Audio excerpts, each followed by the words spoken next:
The sleeping pills weren't working anymore. I lay there in our king-sized bed, staring at the water stain on the ceiling that looked like a middle finger, which seemed appropriate considering how life was giving me the finger these days. Jenna's side of the bed was cold, empty, and had been for the past 3 weeks. Every night, same story. Working late again, honey, don't wait up. My name is Elliot Bishop, but everyone calls me Eli. I'm 38, own a small moving company called Bishop's Movers, and until recently, I thought I had a decent marriage. My wife Jenna manages operations at Riverside Shopping Plaza, one of those dying retail centers that somehow still limps along in our little upstate New York town of Millbrook. The front door creaked open at 11:47 p.m. I knew the exact time because I'd been watching the red numbers on our alarm clock, like they were counting down to my execution. Jenna's heels clicked across the hardwood floor, trying to be quiet but failing miserably. She always was terrible at sneaking. I heard her fumble with her purse, then the soft thud of her shoes hitting the floor. The bathroom light flicked on, and water ran for exactly 90 seconds, her usual routine when she was trying to wash off evidence. Evidence of what, I was still figuring out. She slipped into bed, her back to me, pretending to be asleep within minutes. But I could tell from her breathing that she was wide awake, probably staring at her phone under the covers. "How was work?" I asked into the darkness. Her body went rigid. "Fine, just the usual end-of-month reports." "Must be some pretty intense reports to keep you there until midnight." "You know how it is, Eli. Retail never sleeps." That was rich, considering half the stores in her plaza had been empty for 2 years. But I didn't push it. Not yet. The next morning, Jenna was gone before I woke up. No coffee made, no note, just the lingering smell of her perfume, a new scent I didn't recognize. Expensive, too expensive for our budget. I drove my pickup truck to the warehouse where I kept the moving trucks. Bishop's Movers wasn't exactly an empire, just me, my employee Lou, and 2 aging trucks that broke down more often than they should. But it paid the bills and kept me busy enough to ignore the growing cracks in my marriage. Lou Kowalski was already there, smoking a cigarette and reading the sports section of the Millbrook Gazette. Lou was 52, built like a refrigerator, and had spent 5 years upstate for armed robbery before going straight. He was the most honest man I knew, which said something about the world we lived in. "You look like hell," Lou said, not looking up from his paper. "Thanks for the pep talk." "I'm serious. When's the last time you slept?" "Sleep is overrated." I grabbed the clipboard with our jobs for the day. "We've got the Henderson move at 9, then the Patels at 2. "What's eating you, Eli? And don't say nothing, because I've seen you handle divorce moves that were less depressing than you are right now." Lou had a point. In the moving business, you see a lot of relationships falling apart. Half our jobs were people splitting up their lives into boxes and loading them into separate trucks.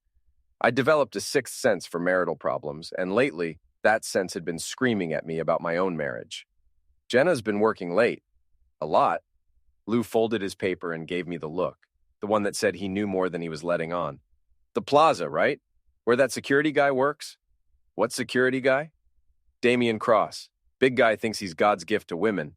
Drives that ridiculous black SUV with the chrome wheels." My stomach dropped. "How do you know about him?" "Eli, this town has 3,000 people. Everyone knows everyone's business, and everyone's been talking about how your wife's been staying late with the musclehead security chief." I felt like I'd been punched. "Everyone's talking?" "Mrs. Falco next door to you called my cousin Rita. Said she's seen that SUV in your driveway twice when you weren't home." Mrs. Falco was 73 and spent her days watching the neighborhood like it was her personal reality show. If she said she saw something, she saw it. "Why didn't you tell me sooner?" Lou stubbed out his cigarette. "Because I was hoping I was wrong, and because I figured you'd figure it out yourself soon enough." That afternoon, after we finished the Patel job, I made a decision. Instead of going home, I drove to Riverside Shopping Plaza. The parking lot was mostly empty, just a few cars scattered around the anchor stores that were still hanging on. Jenna's silver Honda was parked near the management office, along with a black SUV with chrome wheels that screamed compensation issues. I parked behind a dumpster where I could see the office windows. Lou had followed me in the moving truck, and he pulled up beside me. "This is probably a bad idea," he said through his open window. "Probably." We sat there for 20 minutes before I saw them. Jenna and a guy who looked like he lived at the gym, all muscles and spray tan and the kind of confidence that comes from never being told no. They were standing close, too close, in front of the office window. Then he put his hand on her lower back and she leaned into him. "Son of a bitch," I whispered. They kissed. Not a friendly peck, not a casual thing. A real kiss. The kind that said they'd been doing this for a while. The kind that said my marriage was over even if I was the last one to know it. Lou was quiet for a long moment. Then, "What do you want to do?" I watched my wife of 8 years run her fingers through another man's hair, and something cold and calculating settled in my chest. "I want to make them pay." The next few days were torture. I had to pretend everything was normal while my world crumbled around me. Jenna kept up her act, coming home late, making excuses, acting like the loving wife when it suited her. But now I knew what to look for, and the signs were everywhere. New lingerie in the laundry, mysterious phone calls she took in the other room, credit card charges at restaurants I'd never been to. She was getting sloppy, or maybe she just didn't care anymore. I started my own investigation. First stop, Mrs. Falco. "Oh, Eli," she said when I knocked on her door Thursday evening. "I was hoping you'd come by." Mrs. Falco's house smelled like cats and old lady perfume. She led me to her kitchen window, which had a perfect view of my driveway. "I didn't want to be the bearer of bad news," she said, "but I've seen things." "What kind of things?" "That black truck. It's been in your driveway 3 times in the past 2 weeks, always when you're at work. And Eli..." She paused, looking uncomfortable. "I saw them through your living room window. They weren't playing cards." My jaw clenched. "When was the last time?" "Tuesday afternoon. They were there for almost 2 hours." Tuesday afternoon. The day Jenna had called to say she was getting her hair done. Another lie to add to the pile. "Mrs. Falco, if you see anything else..." "I'll call you immediately. That woman doesn't deserve you, Eli. Never did." The next phase of my investigation required Lou's special skills. Before his stint in prison, Lou had been what you might call technically inclined. He could hotwire a car, pick a lock, and apparently hack into someone's phone records.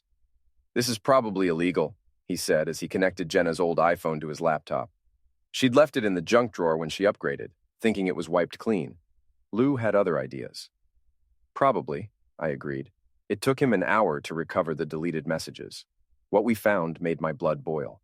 Text thread between Jenna and someone named D. "Jenna, can't wait to see you tomorrow. Eli will be at the Henderson job all day. D, your place or mine? Jenna, mine. More comfortable, and I love the risk.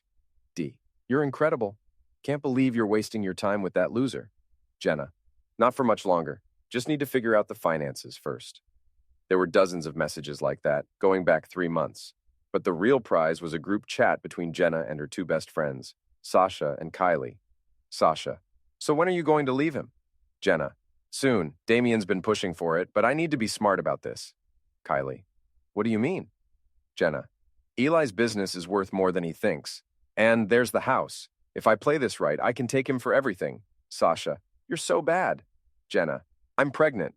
My heart stopped. Kylie, "OMG, Damien's?" Jenna, "Of course it's Damien's. But Eli doesn't know that. He'll think it's his and won't fight the divorce." Sasha, "You're a genius." I stared at the screen, feeling like I was going to throw up. Not only was my wife cheating on me, she was planning to destroy me financially and trick me into supporting another man's child. There was just one problem with her plan. One detail she didn't know about. "Lou," I said quietly, "I need you to do me a favor." "Name it." "I need you to repo Jenna's car." "Repo it? On what grounds?"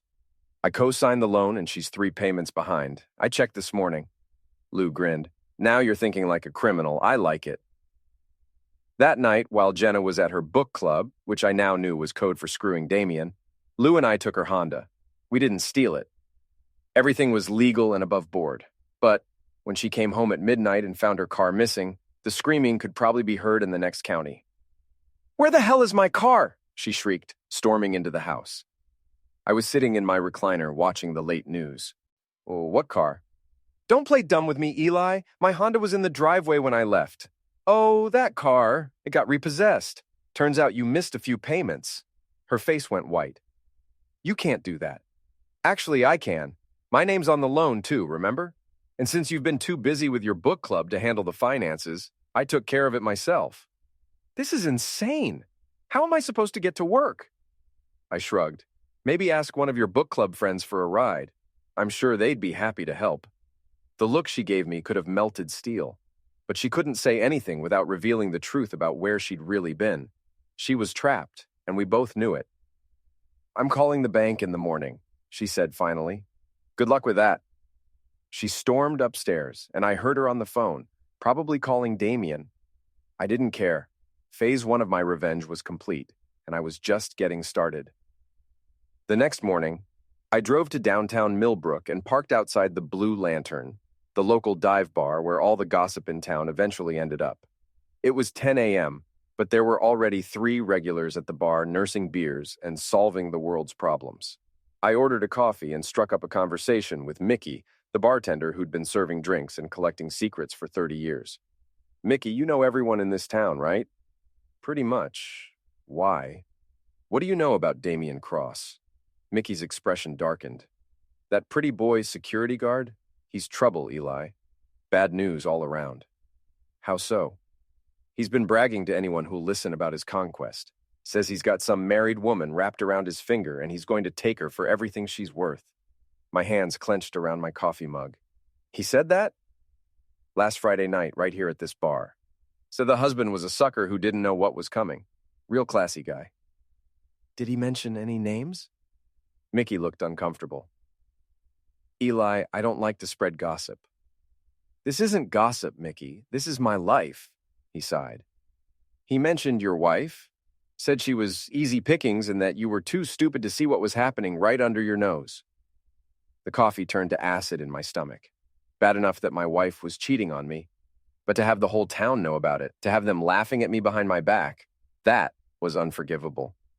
Thanks for telling me, Mickey. What are you going to do?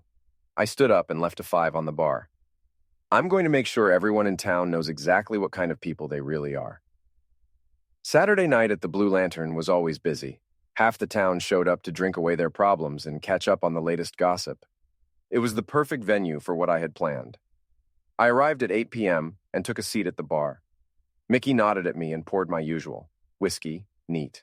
The place was packed with familiar faces. Construction workers from the highway project, nurses from the hospital, teachers from the high school. All of them potential witnesses to what was about to happen. Lou arrived 10 minutes later, followed by Mrs. Falco's nephew Danny, who worked at the auto parts store. I'd spent the afternoon spreading the word about tonight's entertainment, and the audience was gathering nicely. At 8:30, right on schedule, Jenna and Damien walked through the door. The conversation in the bar didn't stop immediately, but it definitely quieted. Everyone was watching, sensing that something was about to happen. Jenna looked nervous. She rarely came to the Blue Lantern, and never with her book club friend. Damien, on the other hand, strutted in like he owned the place. He was wearing a tight black t-shirt that showed off his gym muscles and jeans that probably cost more than I made in a week. Everything about him screamed, "Look at me," and tonight, everyone was definitely looking. They found a table in the corner and ordered drinks. Jenna kept glancing around nervously, but Damien was playing it cool, one arm draped over the back of her chair like he was marking his territory. I waited until they were settled, then stood up and walked over to their table. "Well, well," I said loudly enough for half the bar to hear. "If it isn't my wife and her book club friend." Jenna's face went pale. "Eli, what are you doing here?" "Having a drink in my local bar. The question is, what are you doing here? I thought you were supposed to be at Sasha's house tonight, discussing literature." Damien stood up, all 6 feet of manufactured intimidation. "Is there a problem here, buddy?" "No problem at all," I said, looking around the bar. "I just wanted to introduce everyone to Damien Cross, the security guard who's been screwing my wife for the past 3 months. The bar went dead silent. Every conversation stopped. Every head turned toward our table. Jenna looked like she wanted to disappear through the floor. "You're out of line," Damien said, stepping closer to me. "Am I? Let me tell you what's out of line, Damien.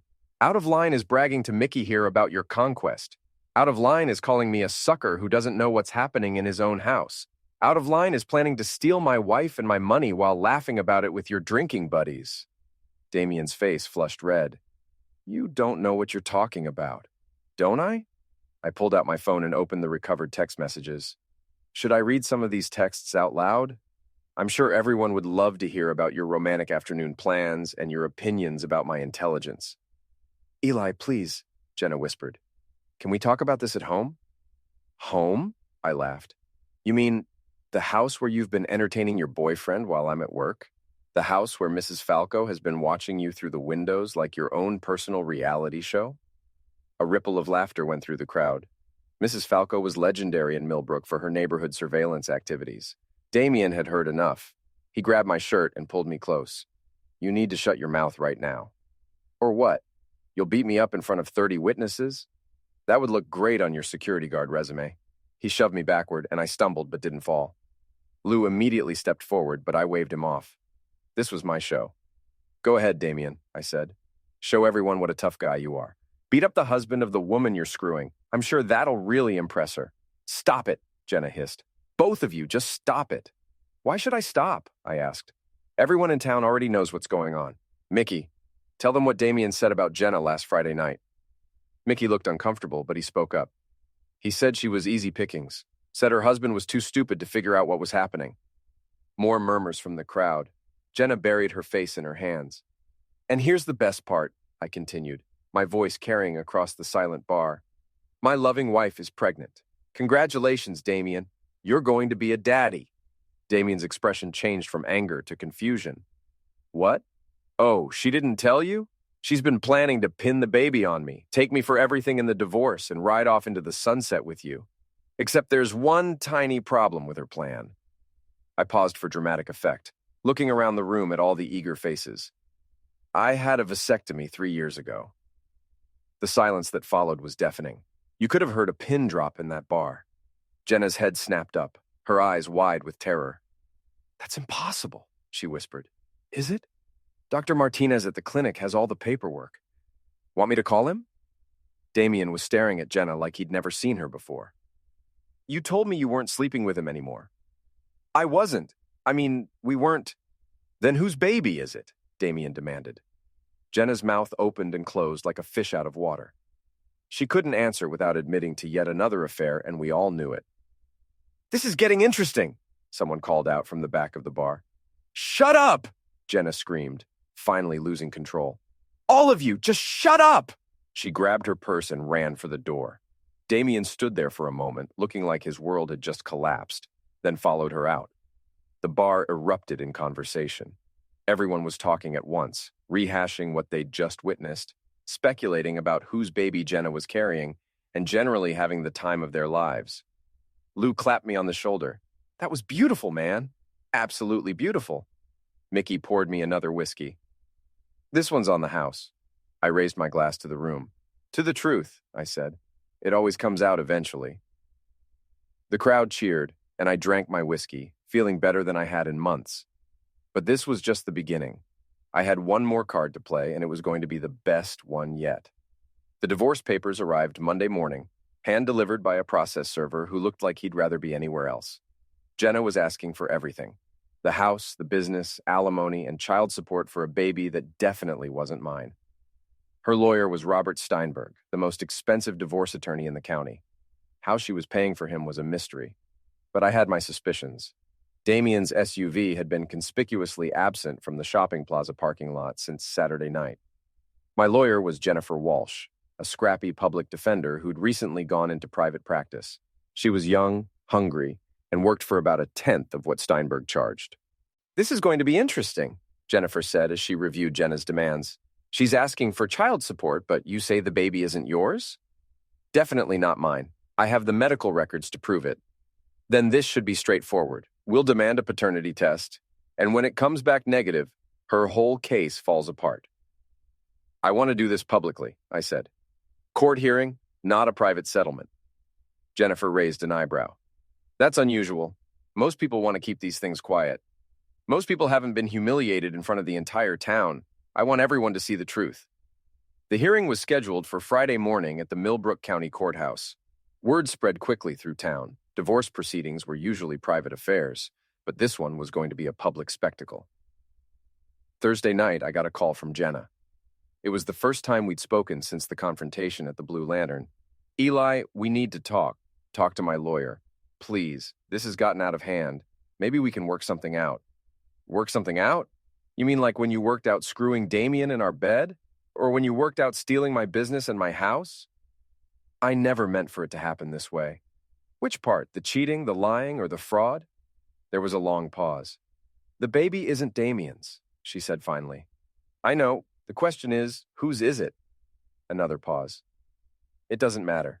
We can still make this work. You could raise the child as your own, and we could try to fix our marriage. I almost laughed. Jenna, I wouldn't trust you to water my plants, let alone raise another man's child.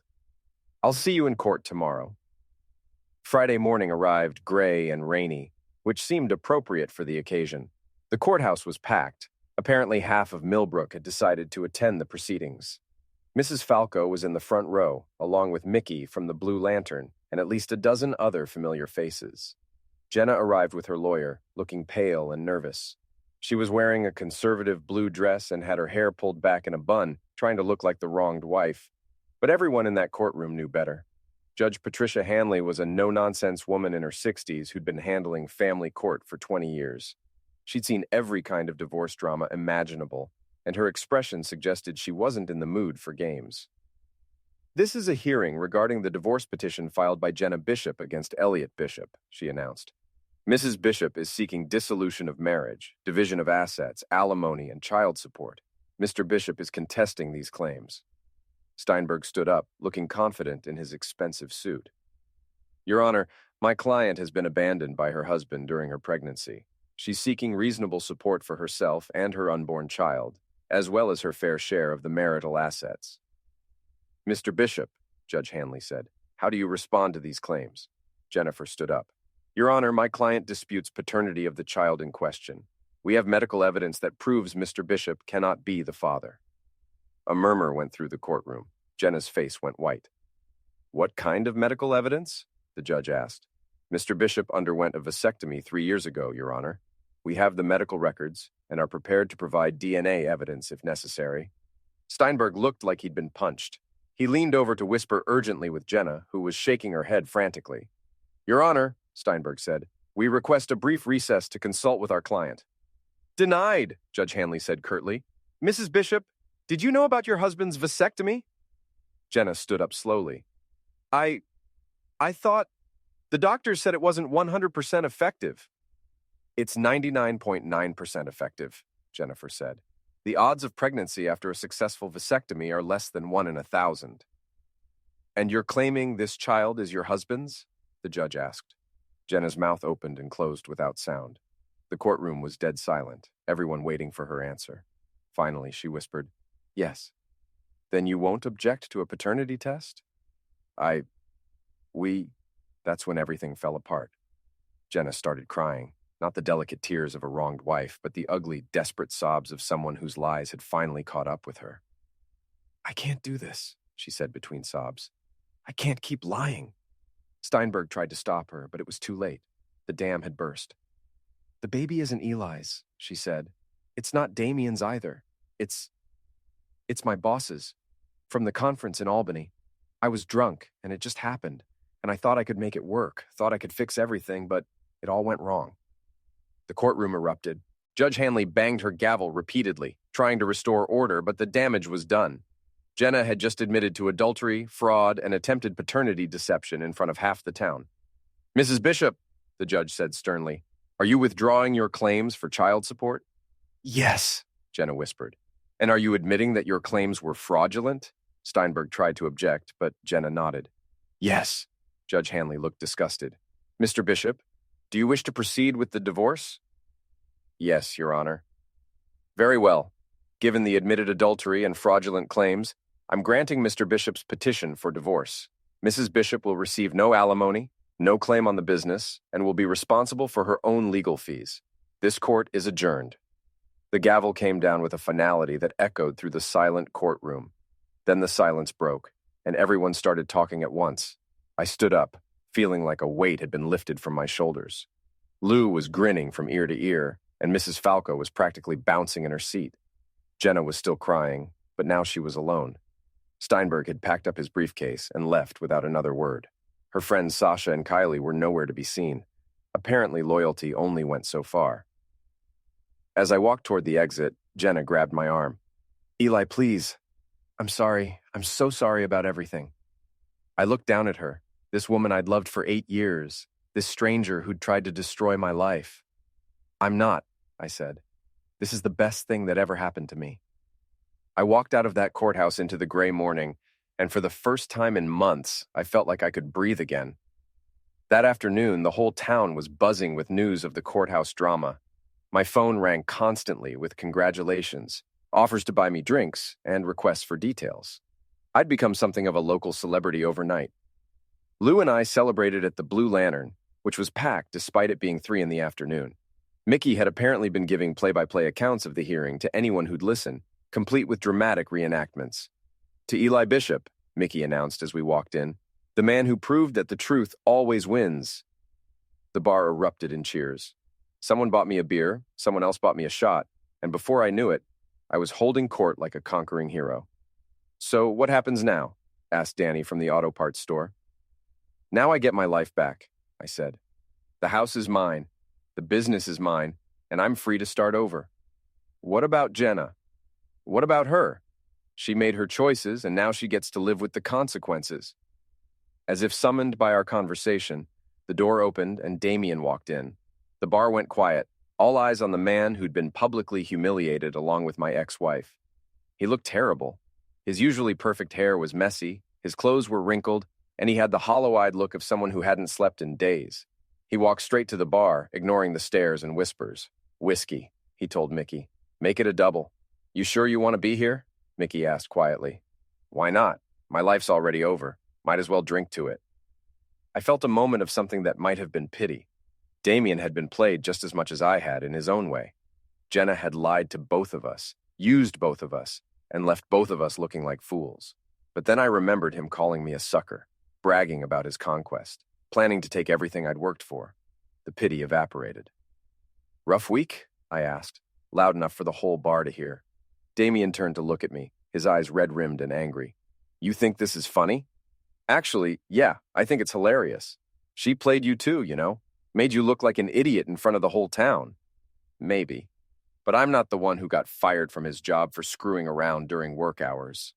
I'm not the one who everyone's laughing at for falling for a married woman's lies. And I'm definitely not the one who's going to be known forever as the guy who couldn't tell when his girlfriend was pregnant with someone else's baby." Damien's face flushed red. "You son of a bitch." "Careful, Damien. You're already the town joke. Don't make it worse by starting a fight you can't win." He stood up, fists clenched, but Lou stepped between us. "Sit down," Lou said quietly. "You don't want to do this." Damien looked at Lou, all 250 pounds of him, and apparently decided discretion was the better part of valor. He threw a 20 on the bar and stalked out. The bar erupted in laughter and applause. "That was cold, Eli," someone called out, "but fair." I raised my beer. "To justice served." The celebration continued until well after midnight. By the time I finally made it home, I was pleasantly drunk and completely satisfied with how the day had gone. The house felt different now. It was mine, completely and legally mine. No more lies, no more secrets, no more walking on eggshells around someone who was planning to destroy me. I poured myself one more whiskey and sat in my recliner, looking around the living room where Jenna had entertained her boyfriend while I was at work. Tomorrow I'd start redecorating, erasing every trace of her betrayal. My phone buzzed with a text message. For a moment I thought it might be Jenna, but it was from Jennifer Walsh, my lawyer. "Congratulations on your victory today." Jenna's lawyer called. "She wants to discuss a settlement for her personal belongings. Let me know how you want to handle it." I smiled and typed back, "Tell her she can have whatever fits in one suitcase. Everything else stays with the house." It was petty maybe, but after everything she'd put me through, I figured I was entitled to a little pettiness. Another text came in, this one from an unknown number. "This isn't over. You ruined my life. Jenna," texting from someone else's phone. I deleted the message without responding. As far as I was concerned, it was over. She was someone else's problem now. I finished my whiskey and headed upstairs to bed. My bed, in my house, with no lies and no betrayals waiting for me in the morning. For the first time in months, I slept like a baby. ## epilogue, the new beginning.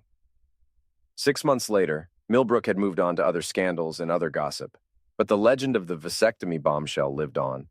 I'd become something of a folk hero, the man who'd outsmarted his cheating wife and exposed her lies in the most public way possible. Bishop's Movers was thriving. Word of mouth about my story had brought in new customers, and Lou and I had hired 2 more employees and bought a 3rd truck.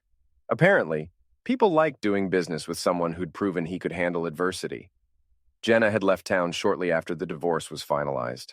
Last I heard, she was living in Albany with her baby and working as a receptionist somewhere. Damien had also disappeared, though rumors placed him in Florida, working security at a retirement community. Mrs. Falco still kept watch over the neighborhood, but now she was looking out for me instead of spying on me. She'd taken it upon herself to screen potential girlfriends, though I wasn't quite ready for that yet. The Blue Lantern had a new regular customer, me. Mickey had framed the newspaper clipping about the divorce hearing and hung it behind the bar, right next to the photo of the town's high school football championship from 1987. I was sitting at that same bar on a Friday evening, nursing a beer and reading the sports section, when Jennifer Walsh walked in. "Buy a girl a drink?" she asked, sliding onto the bar stool next to me. "Sure, what's the occasion?" "I just closed the biggest case of my career thanks to the publicity from your divorce. Thought I'd celebrate where it all started." Mickey poured her a glass of wine, and we toasted to new beginnings. "Any regrets?" she asked. I thought about it for a moment, looking around the bar at the familiar faces, thinking about my house and my business and my future. "Just one," I said. "What's that?" "I should have gotten that vasectomy sooner." Jennifer laughed, and I realized that for the first time since this whole mess started, I was genuinely happy. Not satisfied, not vindicated, but actually happy.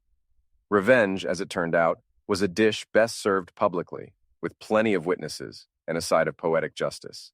And sometimes, if you were very lucky, it came with a happy ending. I raised my beer to the room, to the town that had supported me, to the friends who'd stood by me, and to the future that was finally mine to control.